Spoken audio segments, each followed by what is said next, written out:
So, hi everybody. I'm inviting you, I'm offering an experience, a shared experience. I'm going to experience together with you something very new and very different, very interesting. So, come and join me and follow along. And if you'll find it interesting, you'll find it to be an interesting experience, which I think you will, then write something about it, document it, send me a little video clip sharing how you felt, and I'll put it up all in a channel where we'll all see how we all share this experience. Now, experience. Let's do it with the help of Hashem. Hashem is how we, the Jewish people, call God, because we call God the name, because there's the name that is basically Yud K and Vav K, which is in the main part it's the Yud and the Vav, but we don't say the name ever, and that's how we call God the name, because the name, these words, these letters are the most important letters. Now, you'll soon understand why I made this introduction. But now, I want to start the experience. Now, it starts with experiencing letters of the English alphabet. Now, that sounds very interesting, very weird.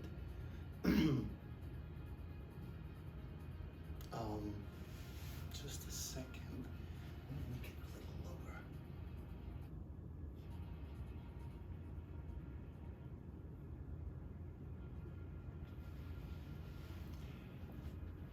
It sounds a little interesting and weird.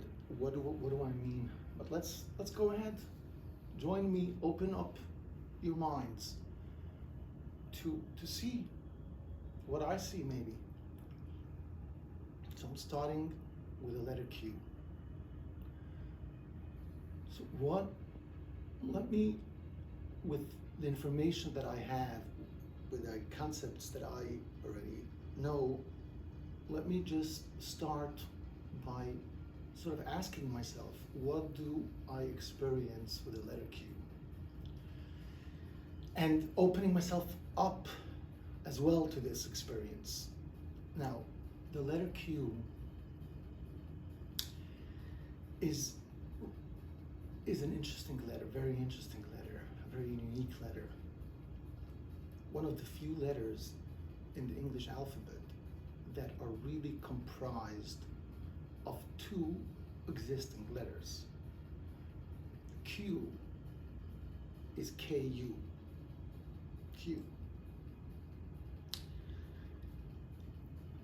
The English alphabet, as opposed to say the Hebrew alphabet, the letters are pronounced basically the way they're phonetically expressed in words. A, B. In Hebrew, it's Aleph, Bet. It's more than one syllable. So Q is simply KU. Is like they just put together two letters and are just saying it, and boom, it's a letter. Q, KU, because that's the letter. That's the two letters. So they put together these two letters. So who did it? Why did they do it? What's the point? Words are made for that, to combine letters. Letters are the building blocks, not the results of a construction of two letters. So why would they do that? Whoever made it. So the Q right away is an interesting letter.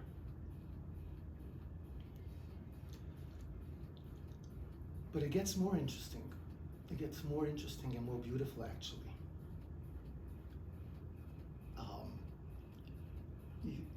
When you want to write the letter, when you want to use the letter, when I want to use the letter,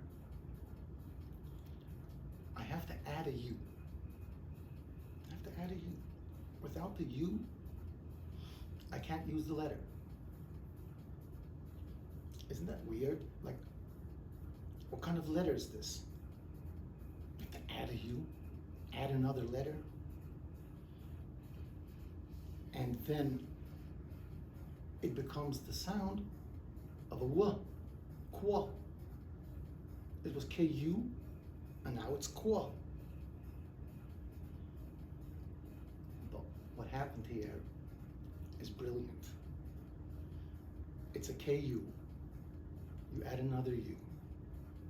So it's a W, two U's. W is sound kwa.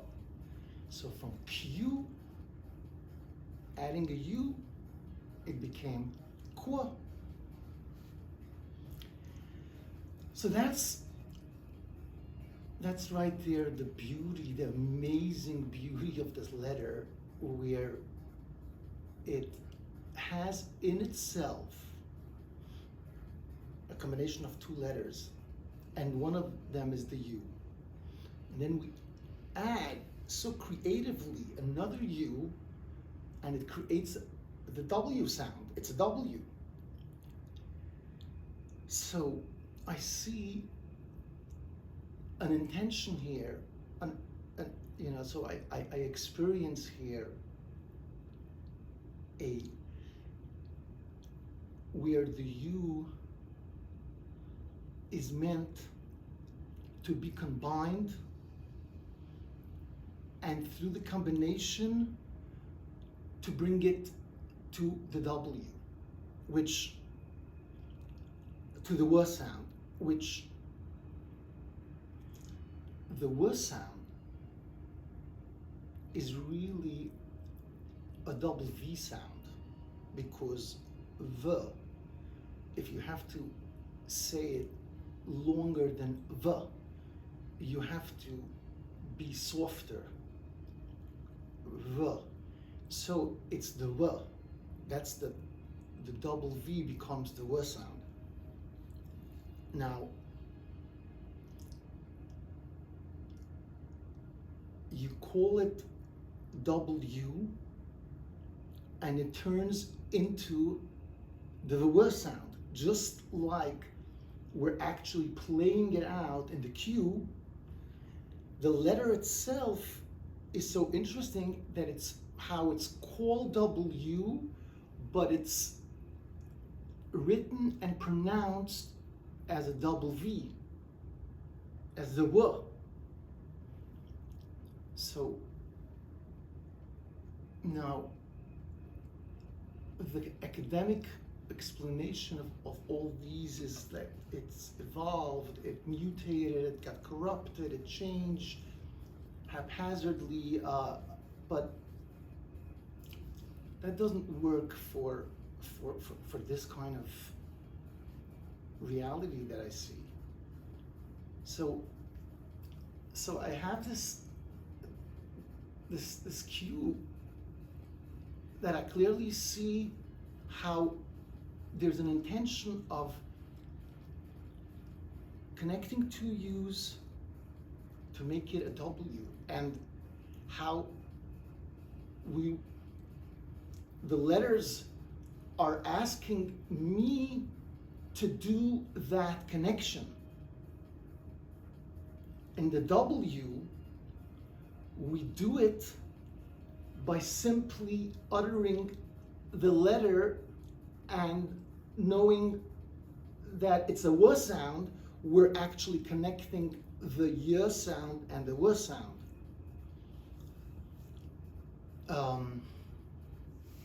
But with the letter Q, we're asked to do it physically. It's so interesting. We're asked to connect one U with another U, to create that W and turn it into a B. Now, looking at U, W, and double V, I see the U right there as pointing to the Y sound specifically, because really as a vowel, it should have been U. A, E, I, O, U. Why is the Y?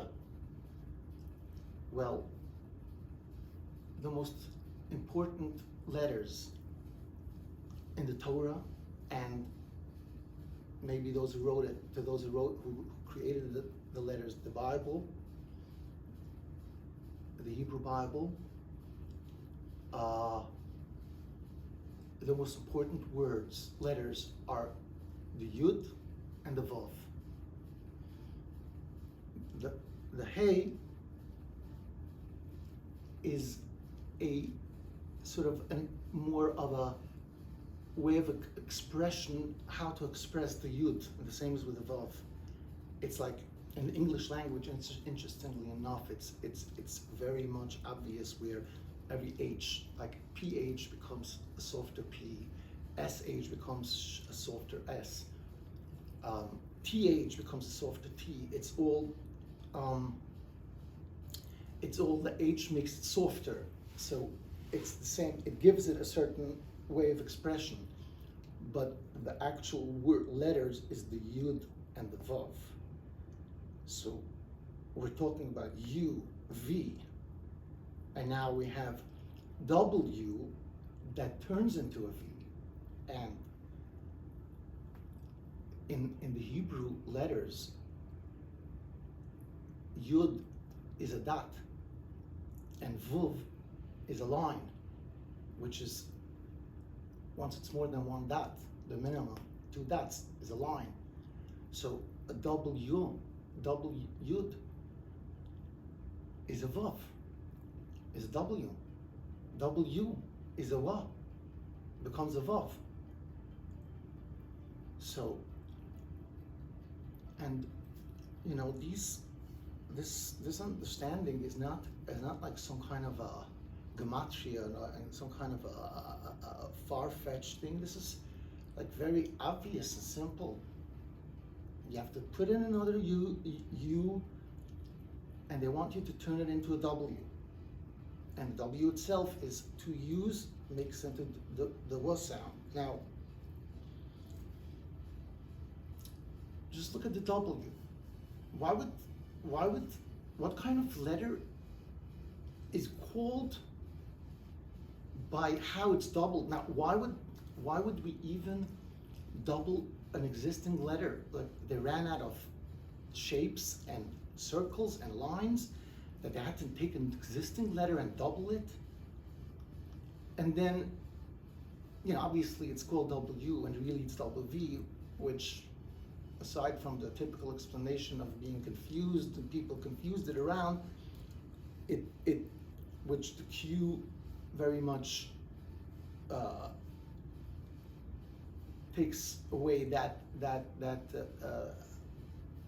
supposition, is so the U, I was saying that the Q takes away that argument that there was a confusion between the U and the V.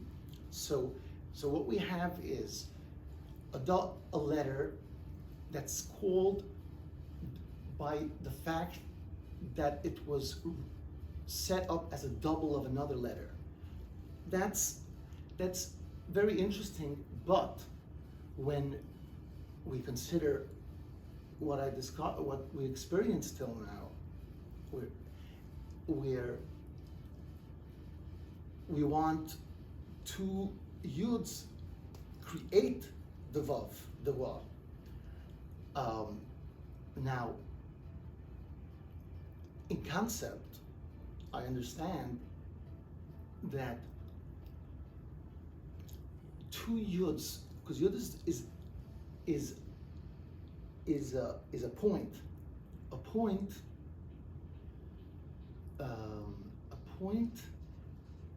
It is not spatial.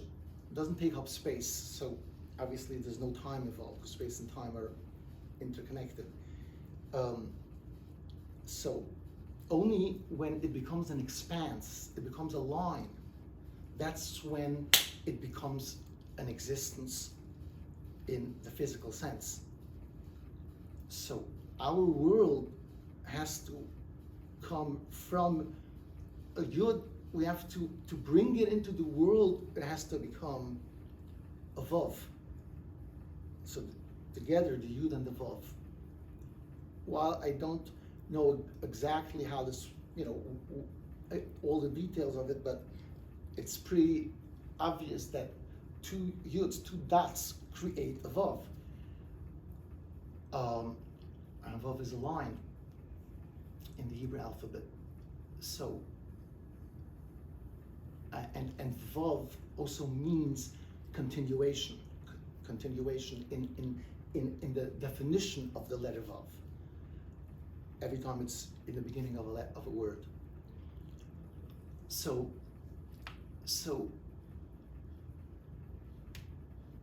that's W. Now, going back to Q, we have, I was talking about, I was experiencing the fact that the K, that it's an existing two letters. Now, what's happening? Why do we need this new letter that combines two existing letters? But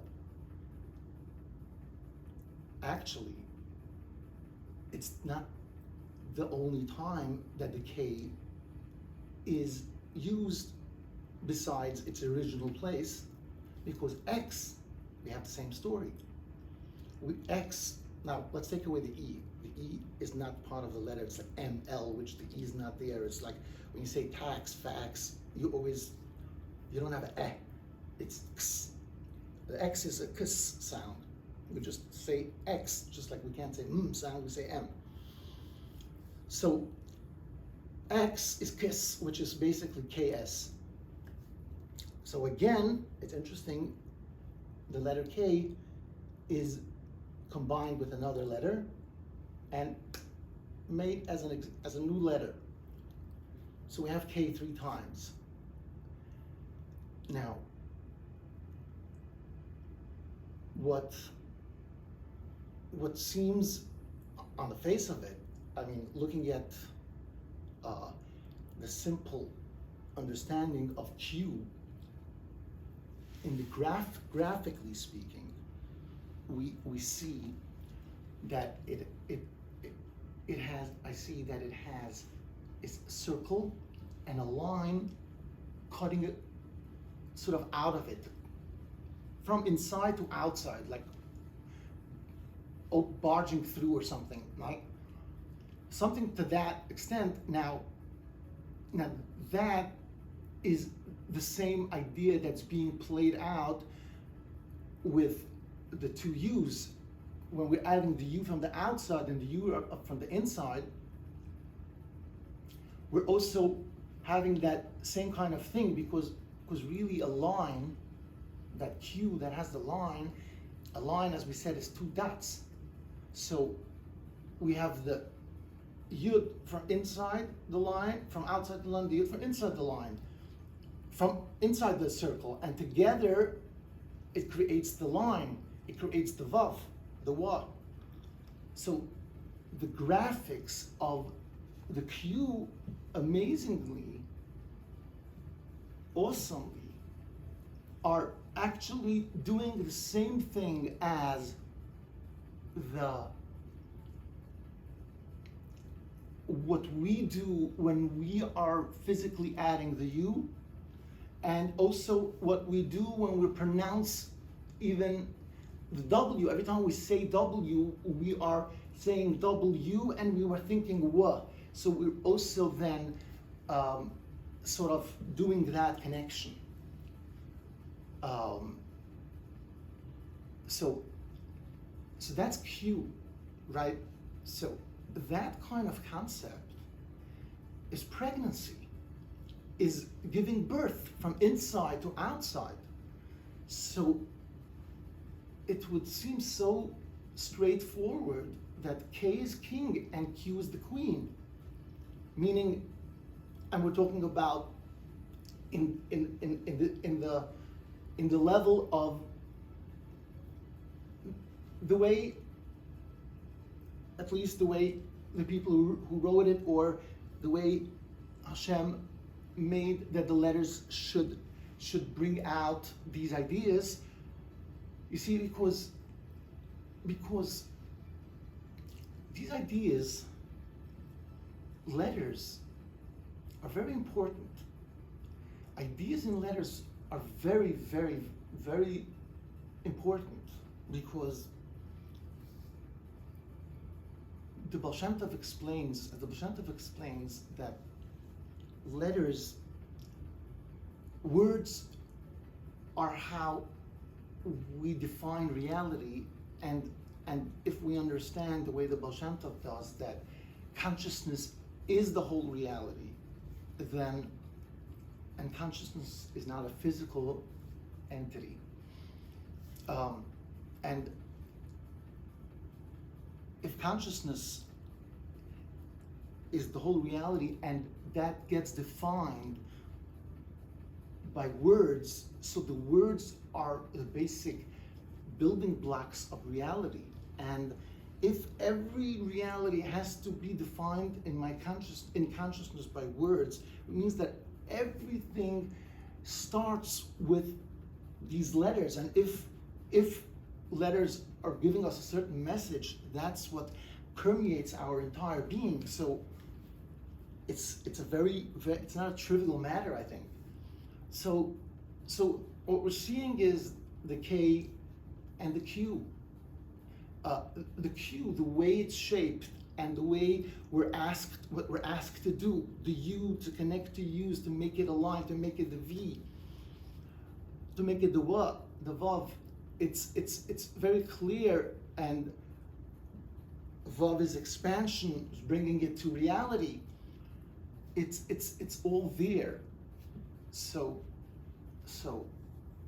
that's the queen. So that makes sense why they would go again with the letter K. Now, X. X, as far as the graphics go, it's also beautiful, the graphics, because X, as we're saying, forget the E, is K's, right? So technically, it's a KS is like saying the plural of K's. Now, a K has this part and then a straight line. Now, what if the straight line will also be like this? Maybe that's like two K's, and that's basically an X. So it's K's, it's two K's.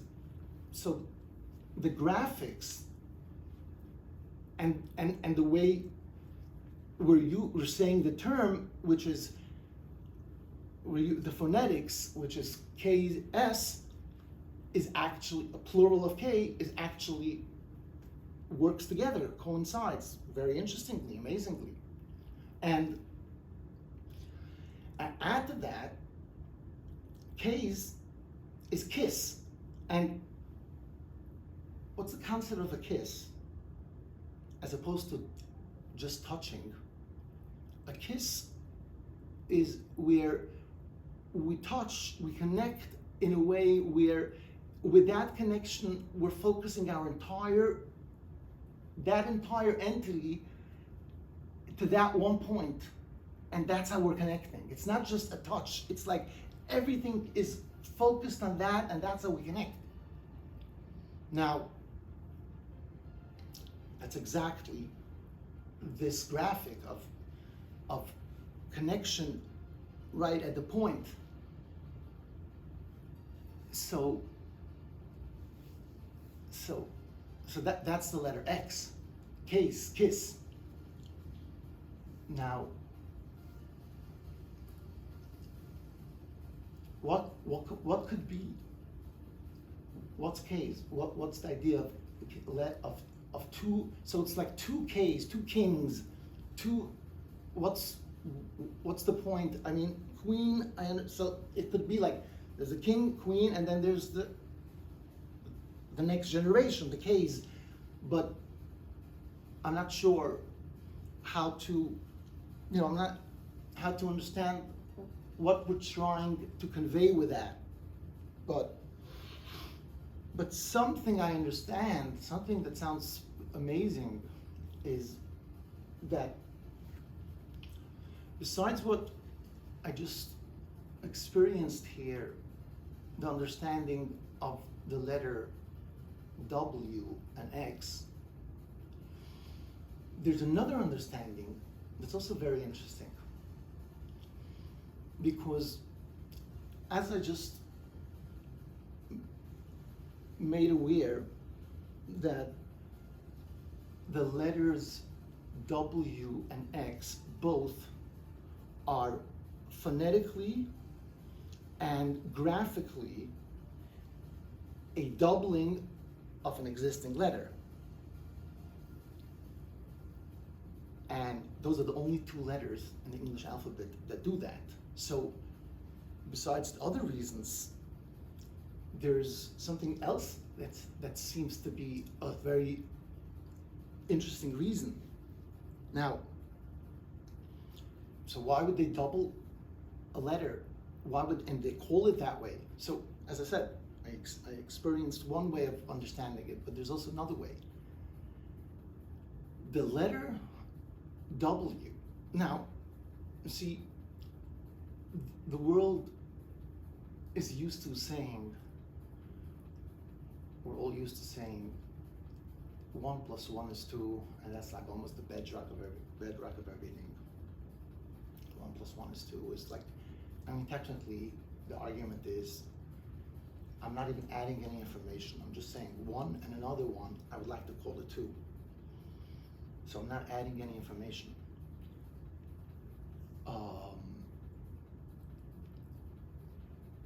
So it's so obvious. But I remember reading once from Bertrand Russell, where he argues that if you're really not adding any information at all, then why are you changing its name? Why are you not calling it 1 and 1? So the answer is it's a shortcut. Well, but that's changing something.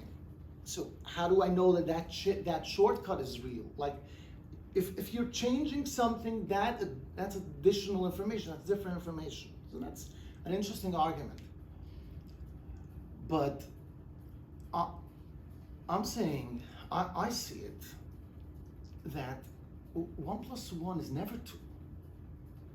It's like the whole world is never only 2. The whole world is created by the fact that 1,000 bricks is not just only a multiplication of 1 brick and that's it. No, 1,000 bricks actually creates a house. It's not just a doubling of this one, precisely what this gives us.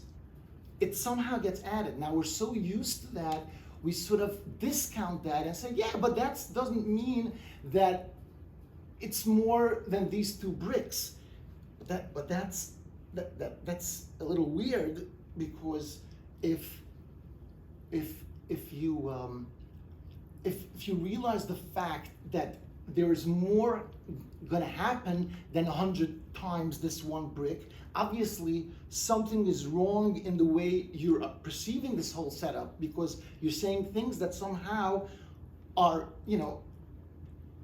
it's, famous, the whole is more than the sum of its parts, but but it's very obvious. That's how the whole world, every item, every complex item, a table, a chair, and anything more is put together by the same pieces, but put in a certain way, but it's only these pieces. It's nothing more, yet we have a new reality. So obviously something we're not perceiving accurately, which I think is because the world, the reality is really consciousness, and consciousness is not physical. So the physicality is not the real good way of experiencing the world, of understanding the world and us. But that's a separate discussion. But the point is that these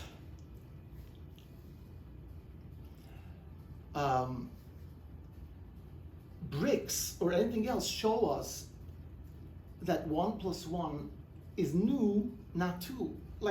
And you could see it in many different ways. You take grapefruit juice and orange juice, you mix them together. It's not like 1 and 1. It becomes a new reality that's a combination of two things, and the combination is something new. Now,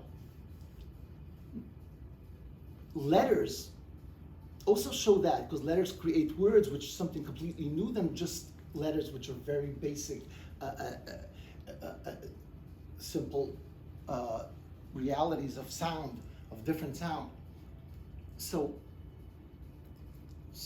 maybe they wanted to show us that in a very interesting way. That's how I experience it. The letter W is 2 V's, right? The way it's written is 2 V's. Now, so it's 2 V's, right? 1 V and another V. How many V's do we have? 2. No, we have 3.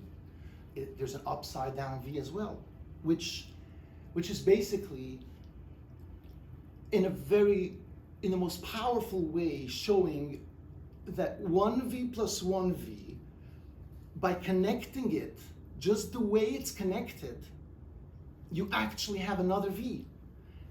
It's not just, so that's a very concrete way of explaining it. Now, then comes the letter X. K's, 2 K's, 1 K and another K. How many K's do you have in the end? 4. Up, pointing this way and pointing this way and pointing both ways, which is the 2 K's to begin with. It multiplies, so it's the multiplication symbol. It multiplies by itself. And now, the difference between the double V's, the way it's written, and X is where they're pointed, meaning in the X they're kissing each other. The connection, that very connection that we're talking about, that creates new realities, if that connection is really where both want to experience the other by focusing one on the other, their full essence, they want to take in the other, because that's how something new emerges, then it actually multiplies, which that's like called creating children. So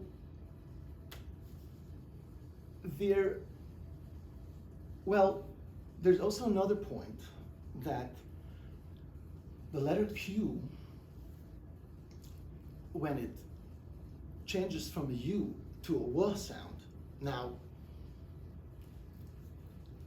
the W, what I see in the W is how they made the W be the essence of all in reality by making it the dominant letter in when, where, what, who, how, why. All these letters, we have all these words which are really, So it's basically like we're saying the W is the why of everything, is the who, is the when, is the where, is the what of everything. That's the W. The W is the all these parts, all these components, that's the W. That's the world. And so in the W, because in the W you have the Ya and the Wa. And that's the name of Hashem, that they keep on wanting to connect.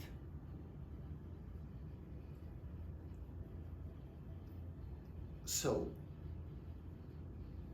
once it's connected, and once it's called W, that is the what, when, where, and how, and why of the world. And in the letter Q, it's also interesting to note, it's also something that makes me gives me more clarity as well, is the letter Q, the way it's spelled out. Some letters have their spelling, and it has a definition as a word. The letter Q, as Q-U-E-U-E, that would presumably be the definition of the letter. And it's interesting, there are two points to consider, that it has Q-U-E-U-E, meaning that when the letter is fully spelled out, it's with both U's. As I pointed out, because that second U becomes part of the letter and it becomes the W sound. But here, you want to spell out the word Q and pronounce it Q and spell it out the way in longhand, sort of. And the definition of that letter, of that word, is a line. Q is a line. So it's like, and Q is where there's a line comprised of individuals. One after the other is a Q. So it's very precisely connected to the idea that we're creating a line from two realities. And besides which, qua, like before it becomes the W, but it's qua. It's quantity, quality. The qua is the status of a thing, which again is like in a deeper level even than the what, when, where. It's in a more abstract form. That's the qua. Before it even emerged fully as the W, the what, when, where of the world. Now, these are experiences that